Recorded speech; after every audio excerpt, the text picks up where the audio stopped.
겨자씨를 산 위에서 던져가지고 바늘에 꽂을 만큼 어려운 것이 우리의 인연이다. 근데 이렇게 여러분들이 인간의 몸으로 태어나서 바른 정법을 만나지 않느냐 이 말이에요. 그런 어려운 확률을 뚫고 찬스를 잡았다라는 거야. 그래서 그 다행함을 어찌 말로 다 할 수 있겠는가. 근데 이러한 희귀한 확률에 여러분들이 통과해가지고 지금 정법을 접하고 있다. 이제 보조국사 얘기는 그 얘기예요. 그러니까 얼마나 지금 다행하냐. 근데 왜 이러한 확률을 가지고 인간의 몸으로 태어나서 정법을 만났는데 여기서 왜 물러나려고 하고 장부에 떠서 굽히려고 하고 내가 부처라는 것을 확실히 믿어서 수행을 해서 성취를 안 하려고 하느냐 이 말입니다.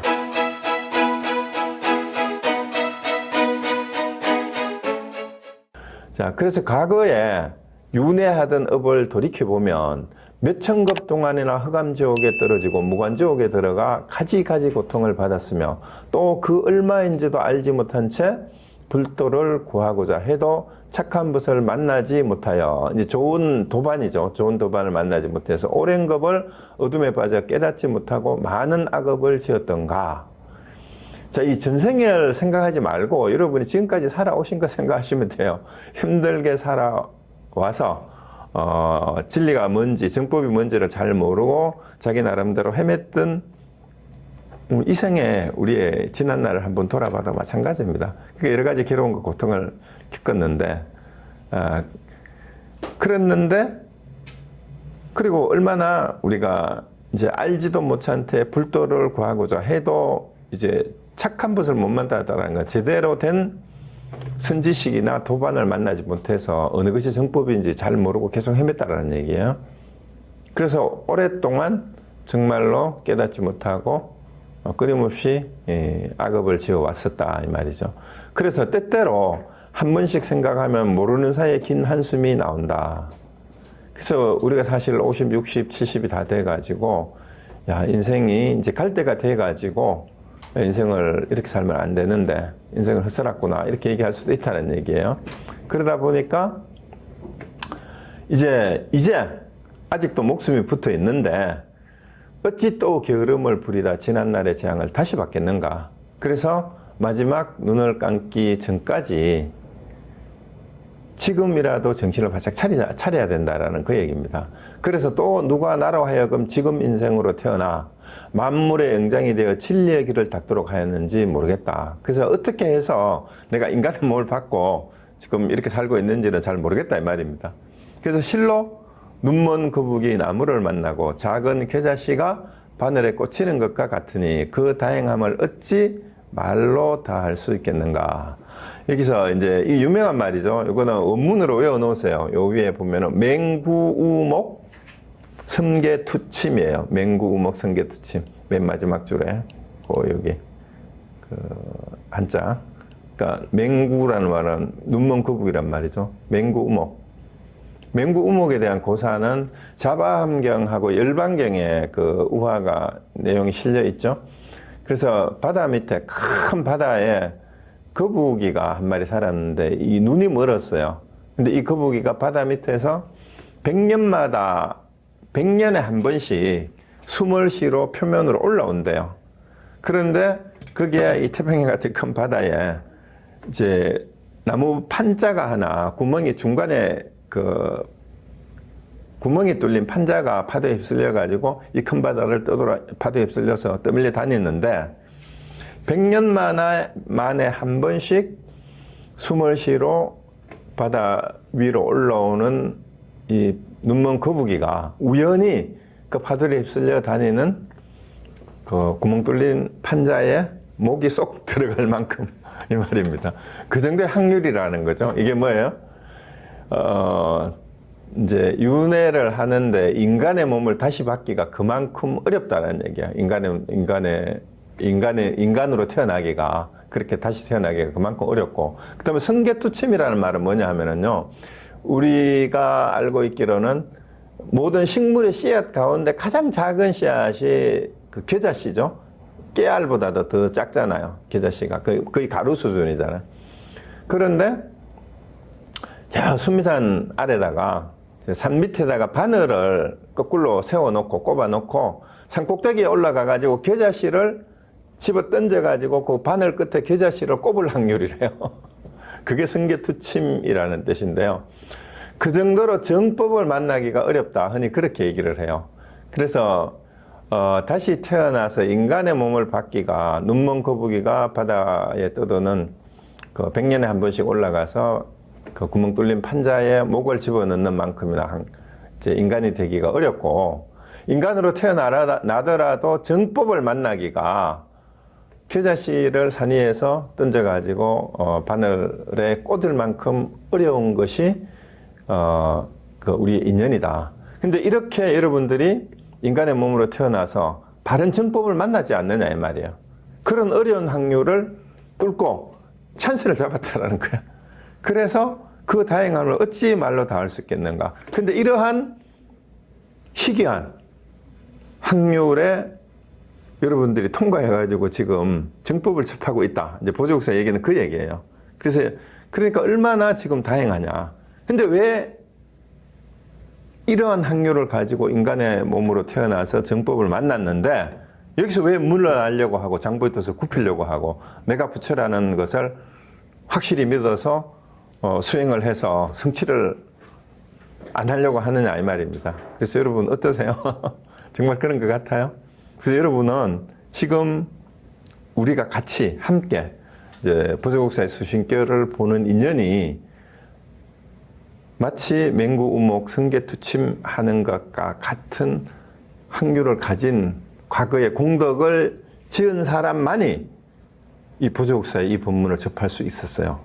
그 얘기입니다. 그러니까 우리는 너무너무 감사하고 정말 다행이라고 생각해야 되는데, 그래서 얼마나 짜릿하고 흥분해야 되죠. 야, 그러면 이런 어려운 과정을 통과해 왔어요, 우리는. 그러니까 이제 얼마 남지 않았다는 얘기입니다. 자, 그래서 다음 또 봅시다.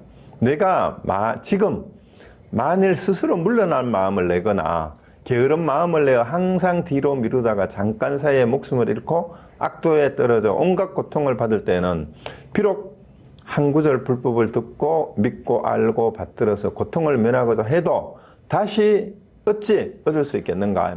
그러니까 지금이 절체절명의 찬스고 기회니까 이 기회를 놓치면 또 악도에 떨어져 가지고 인간으로 다시 태어나기도 힘들고, 그 다음에 인간으로 태어나더라도 정법을 만나기가 그렇게 어려운 확률을 통과해서 지금 여기에 막판에 도달해 있다 이 말입니다.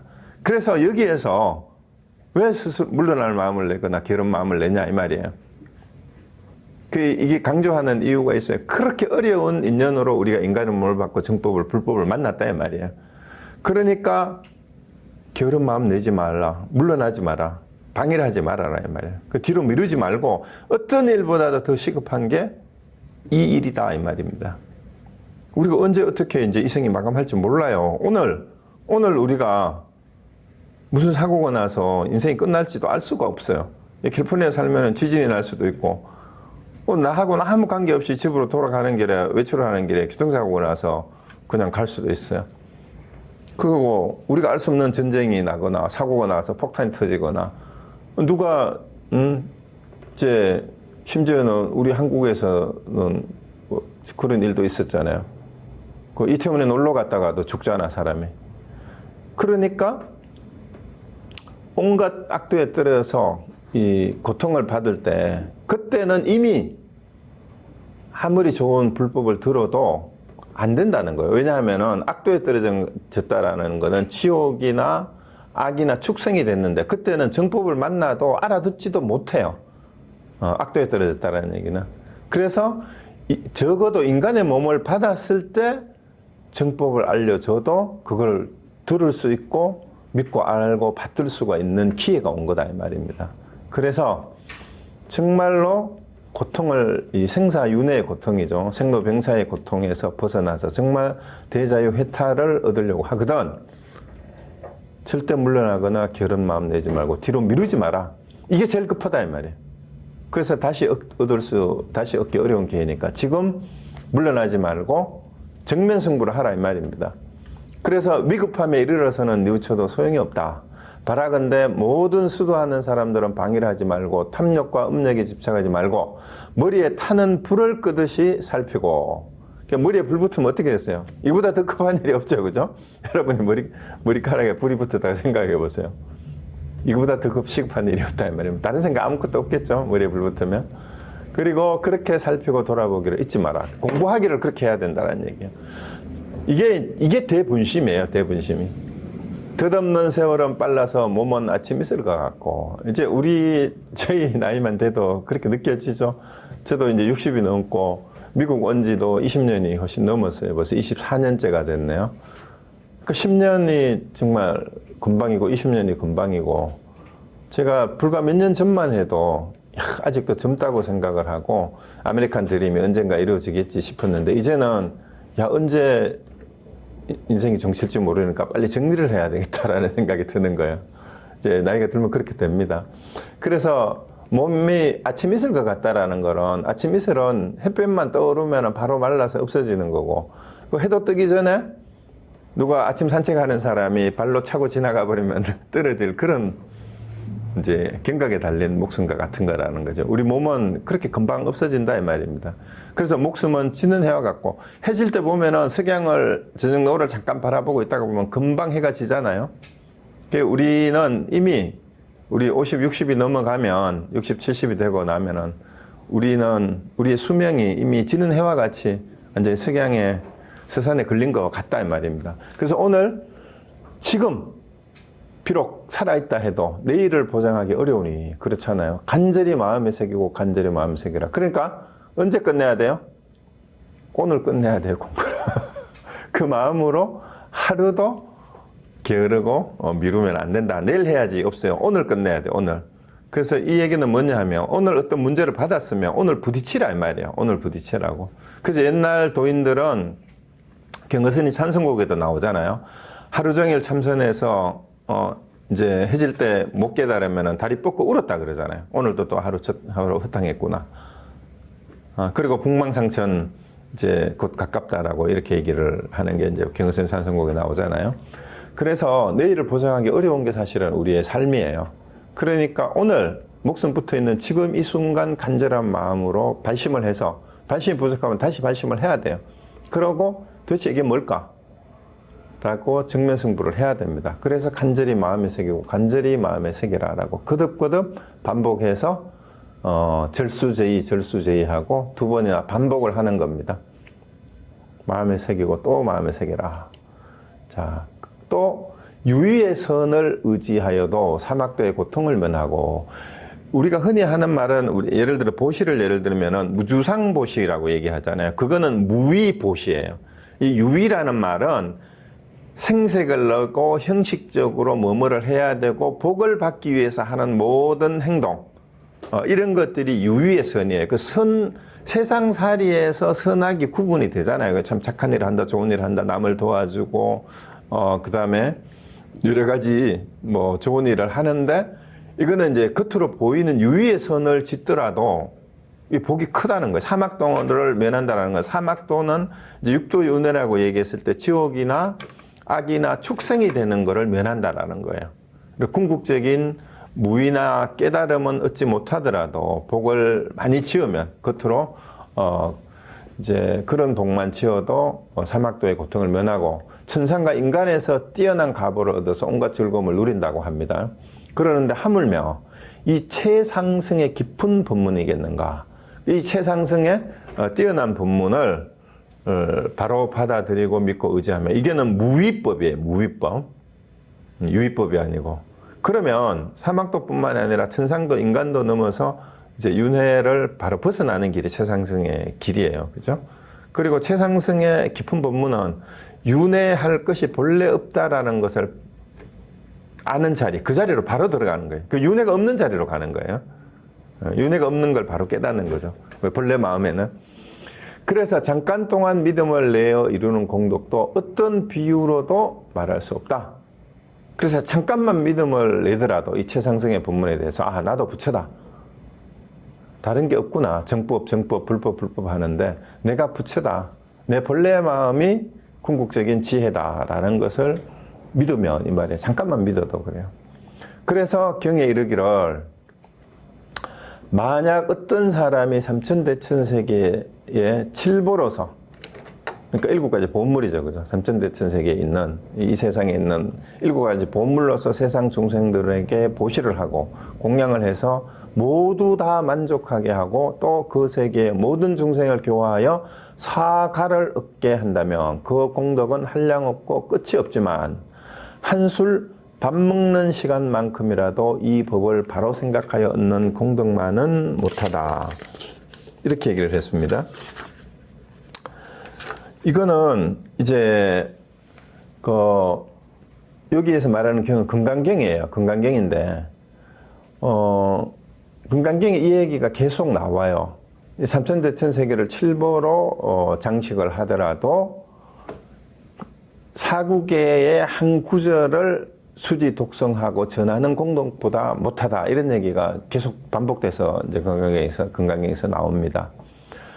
그런데 여기서 또 이제 그 세계의 모든 중생을 교화하여 사가를 얻게 한다라는 말이 뭐냐 하면 사향사가 할 때 사가는 바로 그 수다원, 사다함, 아나함, 아라한의 그 성자의 지위를 말하는 거예요. 그래서 다른 사람을 교화해 가지고 모든 사람들이 이 성자의 반열에 오르도록 다른 사람들을 다 중생을 제도하더라도 이 말이에요. 그렇게 하더라도 뭔 말이에요? 한술 밥 먹는 시간, 한식경이라고 하죠. 밥 한 끼 먹는 시간이에요.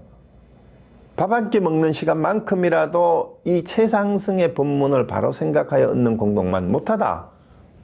그러니까 이로써 나의 이 법문이, 그러니까 지금 보조국사가 전해주는 자성문 정해에 도노 점수하는 내가 바로 부처다라는 걸 알고 그 다음에 끊임없이 수행해 가야 된다. 그걸로 공을 지어 가야 된다는 그 얘기예요. 이것이 가장 높고 귀하여 모든 공덕이 견딜 수 없음을 알아라. 그래서 여기서 얘기하려고 하는 게 뭐냐 하면은요,